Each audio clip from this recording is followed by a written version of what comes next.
Hello friends, today we are going to study the advantages or uses and limitations of partial correlation coefficient. Number okay.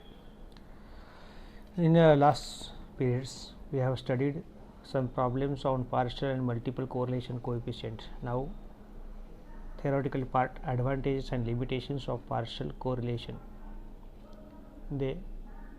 Firstly, advantages.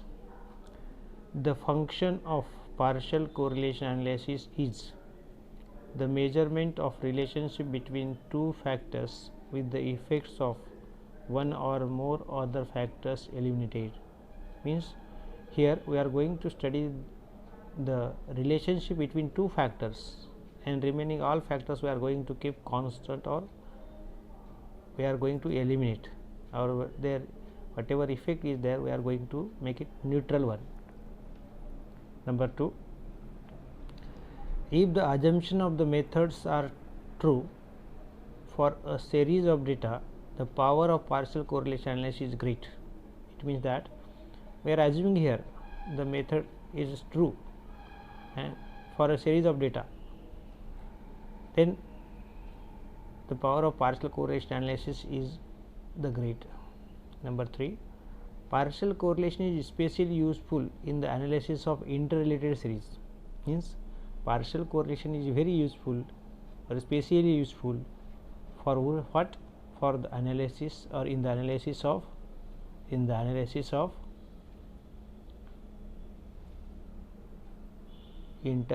series.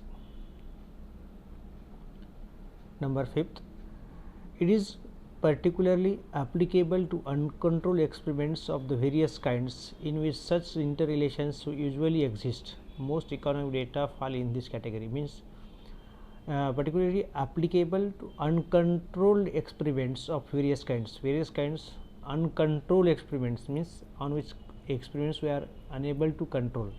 In such case, if the interrelationship is there, we are going to study with the help of partial correlation and nothing else, and most of the economic data fall in this category. Number 5, partial correlation is the greatest value when used in conjunction with gross and multiple correlation in analysis of factors and affecting variations in many kinds of phenomena.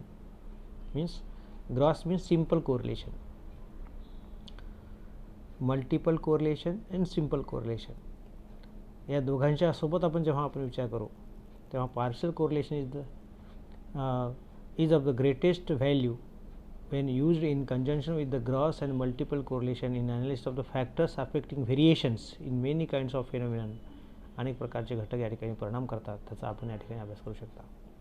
Number 6, the partial correlation analysis like all correlation has the advantage that the relationships are expressed concisely in a few and well defined coefficients. Means we know whatever simple correlation is there, rank correlation is there, so many correlations are there, and like all these correlations, our partial correlation is the relationships are expressed concisely in a few or well defined coefficients. Means we are whatever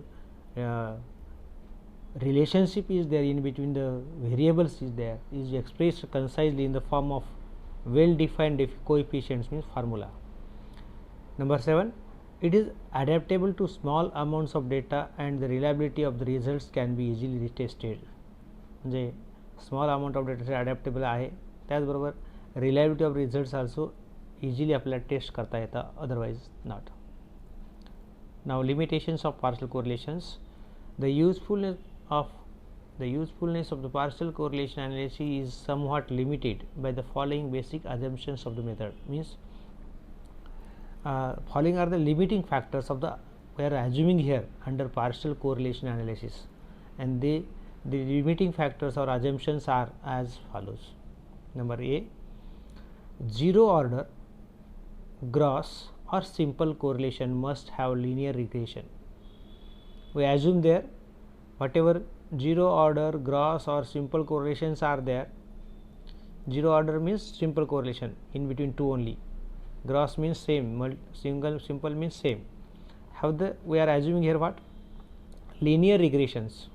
Whatever regressions relationship is there in between these two variables, that is expected be in linear form. Number second, generally it is not possible in okay. Then next B, the effects of independent variables must be additively or not jointly related, but sometimes not they additively, they are jointly.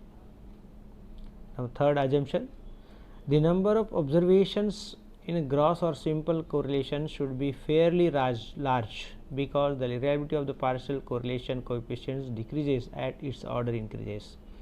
Means we are assuming there the whatever number of observations are there in case of gross or simple correlations should be fairly large, then the reliability of the partial correlation coefficient we are able to understand properly.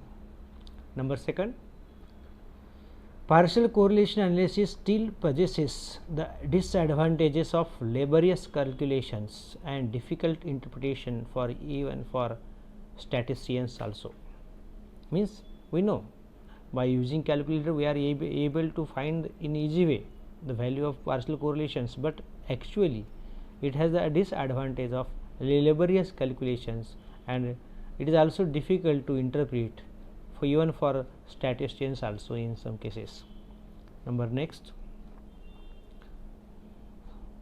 3, the interpretation of partial correlation coefficient results tends to assume that the independent variables have causal effects on dependent variables. This assumption is sometimes true, but more often untrue in varying degrees. Okay, means while interpreting the partial correlation coefficient results, we assume there what independent variables have causal effects. Independent variable has causal effects on dependent variable. Means dependent variable is going to change according to the change in independent variable, and this assumption sometimes is true, but more often it is untrue also. Thank you.